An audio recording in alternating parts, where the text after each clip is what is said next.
December is here, the snow is falling, and the holiday season is upon us, which also means that stress levels are probably going up. Hi, my name is Thomas Brown from Qualia Counseling Services, and today I'm with Sarah Courtney, and we want to talk a little bit today about stress, but specifically for couples and families. So let me introduce Sarah. Sarah is our resident marriage and family therapist at Qualia. And Sarah, maybe just give us a little bit of an introduction for who you are. Sure. Yeah. My name, like Tom said, is Sarah Courtney. I've been with Qualia now for about 6 years. I've done a lot of training in cognitive behavioral therapy, as is our focus there at Qualia.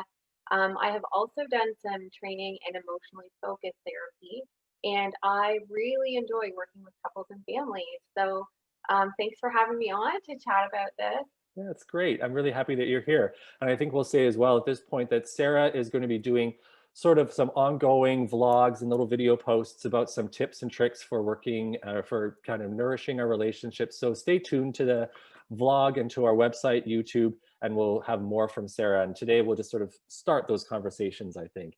So to that end, Sarah, here we are, like I said, in December. I'm looking out right now at the snow falling, and there's a wreath up behind me, so it must be the holiday season. Yeah. What are the typical kind of stresses that families and couples are experiencing at this time of year? Yeah, well, I think we all know that it's a busy season, getting through December. There's so many extras for families and for couples, whether it be extra gatherings or parties. Mhm. Um, Sometimes kids programming too. There's some extras going on there, and that all requires a lot of planning and communicating and coordinating. Mhm. And that just adds that level of busyness that sometimes can feel a little bit stressful. For sure. There is also extra, usually financial Right. things happening if you're giving gifts or even just thinking of things like teachers or Right. paper boy, maybe even for kind of just all of these things. I think just take up those extra spaces in our mind. Um, Also, I think sometimes for families there can be a bit of an extra stress sometimes around seeing extended family Right. members, depending on what those family relationships are like. And so that can be um, just something, again, that weighs on us sometimes during the holidays as we're preparing for those Mhm. things. For sure. And it's And some, I would say oh, go ahead. right, Sorry. this year, I think more than ever, we have all this newness, right? I was Right. going to say, with I think a lot of our traditions maybe will look different this For year. sure. So, Yeah.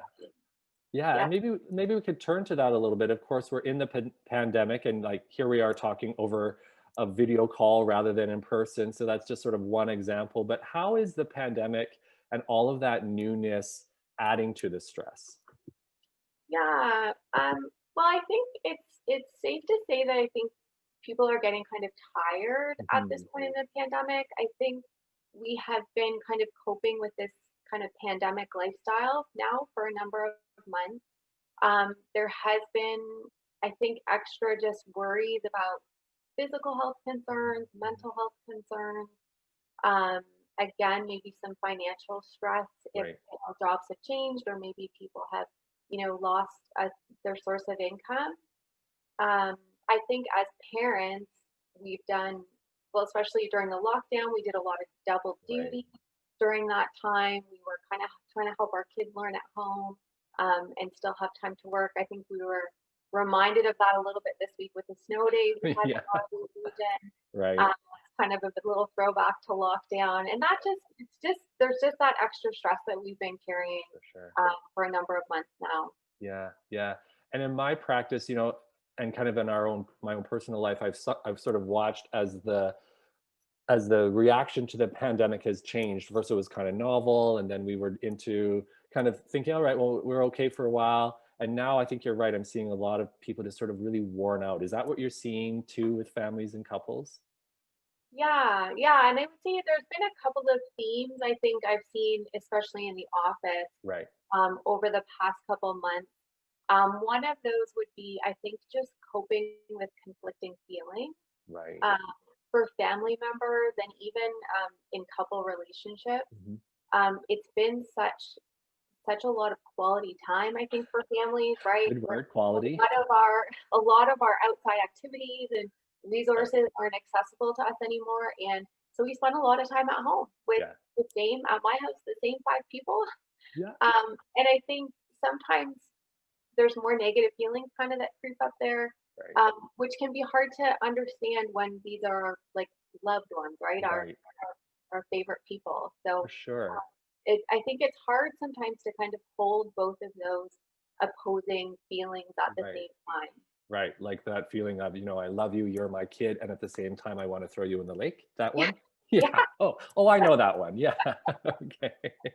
But yeah, I mean, I hadn't even thought of that, but for sure. And then we kind of look ahead to the holidays and think, oh, more quality time yeah, with these yeah. same five people. Right. Yeah. Okay. Yeah, Yeah. for sure, for sure. Mhm. And then I would say the other thing that I'll just mention briefly is just coping with differences. And I think Right. we've had a lot of hard decisions to make Yeah. as families, and even kind of like deciding who's in our social bubbles, Hmm. and Hmm. if we send our kids to school in person or if we do Right. distance learning. And those are such important decisions. Hmm. And it's really difficult when maybe our significant other, maybe we disagree about Sure. how we should be moving forward during this Right. time. Yeah. And that can really elevate the stress, right? Or if there are family members that are doing it differently than us or grandparents that are doing it differently. And yeah, Yeah, it can yeah, really, there's a lot of hard conversations yeah, for there. sure. Yeah. Okay. So yeah, safe to say that the holidays automatically have a bit of extra stress attached to it with gatherings and busyness and finances, and yeah, the in-laws are coming over and how do we manage that? And then of course layering on top of that the added newness of COVID, and not the newness, I guess it's new to Christmas, but at the same time we've been in this for almost a year, haven't we? Yeah. So But really, it is the first time we've done Christmas, right? right, yeah, Right, or yeah, during holidays coming yeah. out. So Yeah. speaking of conflicting, right, it feels it's new and yet so much of the same, which is such a funny tension now that I kind of put a you know put a fine point on it. It's interesting. Yeah. So maybe to that, what would your tips as a marriage and family therapist be for couples and families as they're navigating these stresses? What might help and what would you suggest? Yeah. So one thing I've been thinking a lot about, and actually I just got this little advertisement yesterday on my doorstep, and it was the cover of a catalog, and it was these two cute little kids in their matching Christmas jammies, and they were baking, and it was like this lovely scene. And I think we're hit with a lot of images, and I think the tagline on this ad was like, you know, every moment of the holidays is a gift, right? That we're spending Mm. together. And I think we see these things on social media where we have this, I think, tendency to compare ourselves Right, to other people. Um, where we see these like great Christmas cards come to us, and right. it's easy to think that other people have it more together than us, or other people aren't Mm. struggling. Right. Um, and so I would just say that would be something to watch out for. If you Yeah. find that your mind's going to those comparisons, trying just to bring it back to maybe noticing what something positive that's happening at your Mm. house that day, Right. right? Or something positive in those relationships. And I would also say just to mention those out loud, right? Oh, Sometimes it's helpful just to speak those out loud, um, to our family members, right? And say, "Do you know what? I really appreciate, that you guys got along all afternoon, and had a yeah. fun day, or thanks for emptying the dishwasher." Um, Right. just vocalizing this gratitude and maybe Mm. admiration for our family members. Um, just to add some positivity to those relationships at home too. Yeah, what a great idea for sure. And as we've talked about in past or blogs, I've talked about capturing those thoughts, the notice, challenge, change, to notice those comparisons or when we're looking at those cards and kind of noticing and challenging those. And Yeah, then voicing that positivity just puts it out there, doesn't it? Sort of shifts the thinking of everybody in the yeah, family. Yeah, yeah, nice. yeah, for sure. And Yeah. then one other tip I always say to families, one of my favorites is one really great way to show your family that you love them and that they're important to you is just by giving them your undivided attention. Right. Which again, it can be difficult when during a busy time, but giving attention is such a great way to show someone that they're important Mhm. to you. Right. I really like that idea too. With that busyness, to just put things down and just really look our kids in the eye and do that kind of thing. I think is a great idea. I love that. Yeah. And just maybe one other quick question. You had mentioned that you know, with COVID, maybe there'll be some different traditions. Maybe we won't have to interact with the in-laws in quite the same way. Is there anything that you could imagine which would be maybe positive, or a way to kind of spin this newness of a COVID Christmas that might be not all negative?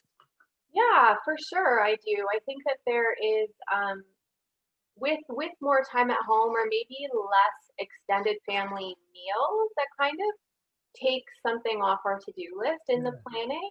And maybe allows for, especially for maybe younger kids, just having that window where we can just give them more attention, right. right? And maybe um, have them create a day for the family, What a good idea. or be able to hear their ideas about what they want to do. Yeah. As far as maybe this is a great year to create some new family traditions. For sure. Yeah, I really like, and that's sort of what I've been thinking. You know, it's easy to compare, and it won't be the same as other years. You know, I know our family isn't meeting with extended family and all that kind of stuff, and that is sad. But it does feel like, oh, maybe this can be kind of a quieter, calmer, a little bit pared down Christmas season, and maybe that's not all bad. Maybe there'll be some moments of real connection and things like that too. Yeah. For sure. Great. Well, Sarah, thanks so much for spending this time with me. I really appreciate your tips and ideas. Again, for everyone who's listening, we're from Qualia Counseling Services. We've got locations in Kitchener-Waterloo, Brantford, locations opening up next year in Cambridge, and on the well, we already have a location on the First Nations Reserve. Please take a look at all of our web content on our website, our YouTube channel, and Facebook. And keep an eye out for more content from Sarah. She's going to be giving us more tips about managing stress and anxiety in couples and families. So thanks again, Sarah. Merry Christmas, and we'll Yeah. talk to you again soon. So, yeah. All Bye right. bye. Bye.